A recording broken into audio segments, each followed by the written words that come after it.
Χαίρετε, καλησπέρα. Σε άλλη μια εκπομπή στο κανάλι μου. Σήμερα θα φτιάξουμε ένα ψωμί, αλλά όχι ένα οποιοδήποτε ψωμί. Είναι από τις αγαπημένες μου συνταγές.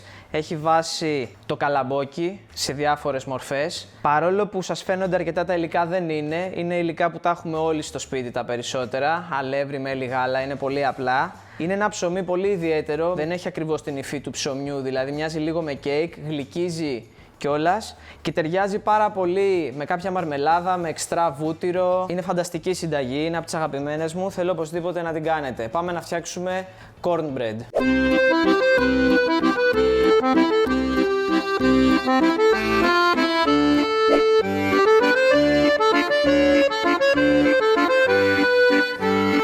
Ξεκινάμε λοιπόν λιώνοντας το βούτυρο στα μικροκύματα. Είναι πολύ απλή διαδικασία.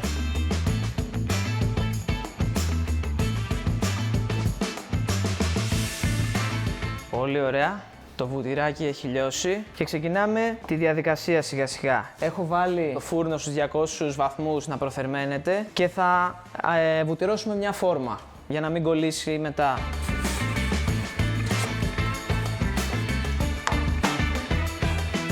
Έχουμε βουτυρώσει τη φόρμα μας, την αφήνω προς το παρόν στην άκρη, θα τη χρειαστούμε σε λίγο. Και τώρα η διαδικασία είναι πάρα πολύ απλή. Ουσιαστικά αναμειγνύουμε όλα τα υλικά μαζί. Θα αφήσουμε το κανονικό αλεύρι για το τέλος, θα σας πω. Αλλά το υπόλοιπο είναι πολύ απλό. Θα ρίξω μέσα το βούτυρο που λιώσαμε, το μέλι.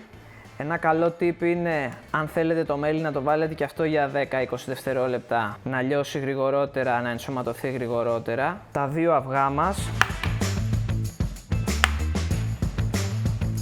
Και αρχίζουμε το ανακάτεμα.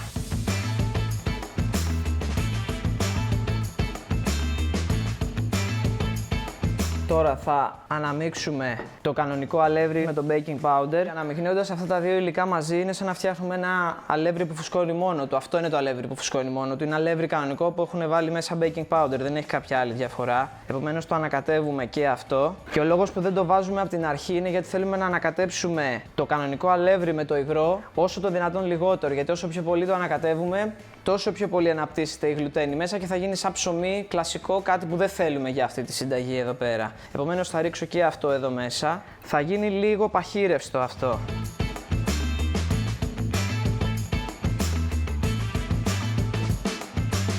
Μετά από 1 λεπτό ανακάτεμα έχει πάρει μια πιο παχύρευστη μορφή. Θα προσθέσουμε και το καλαμπόκι, το οποίο είναι προαιρετικό.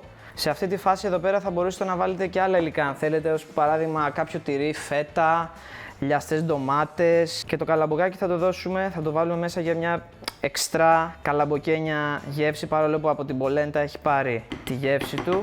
Θα βάλω και λίγο αλατάκι. Ένα τελευταίο ανακάτεμα.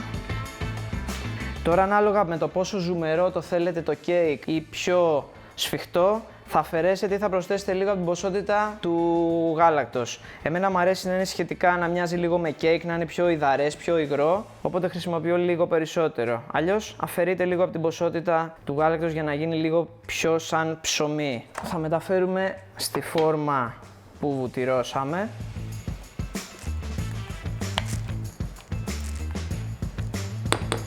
Εγώ θα χρησιμοποιήσω και ένα ταψάκι, να είμαι σίγουρος. Έχουμε προθερμάνει το φούρνο στους 200 βαθμούς και θα το ψήσουμε περίπου 20, 22, 23 λεπτά, ανάλογα το φούρνο. Θα σας πω όταν είναι έτοιμο πώς το δοκιμάζουμε.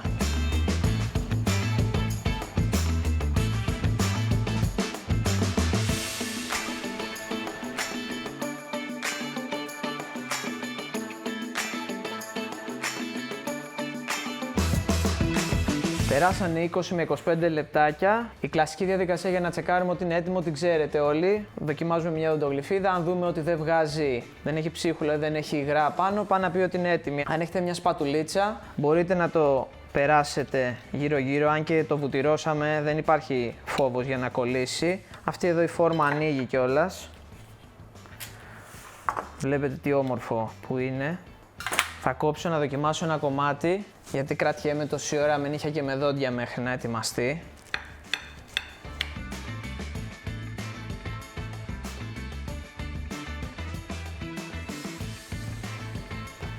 Είναι απλά φανταστικό. Φτιάξτε το και θα με θυμηθείτε. Πρέπει να σταματήσω να τρώω όμως. να μην ξεχάσω.